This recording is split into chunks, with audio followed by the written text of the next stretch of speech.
əgər vaginoplastik əməliyyatı uğursuz olubsa və qadında Uğursuz olmayıb, normal olub. Ta ki uğursuz deyil. Sadəcə 5-6 ildən sonra düşünür ki, bir daha bu əməliyyata başvurur. Yenə dediyimiz kimi, əgər vaginal müayinə zamanı darlığın normal olduğu görsənirsə, bu zaman təkrar əməliyyatı məsləhət görmürük. Yox, bəzən həqiqətən də bizdə çox gəlir təkrar vaginoplastika üçün əməliyyatlar.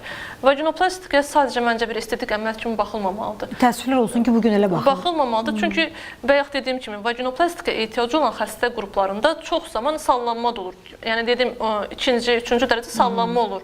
Öncə bu sallanmalar aradan götürülməlidir. Bayaq dediyimiz o fasya defektləri düzəldilməlidir ki, vaginoplastika tam olsun. Məsələn, bəzən olur ki, bizə gəlir çox təəssüf ki, əməliyyat olub, sadəcə vaginanın girişi darlaşdırılıb ya da altında olan fasya yırtıqlar düzəldilməyib, sadəcə mukozada darlaşdırma var.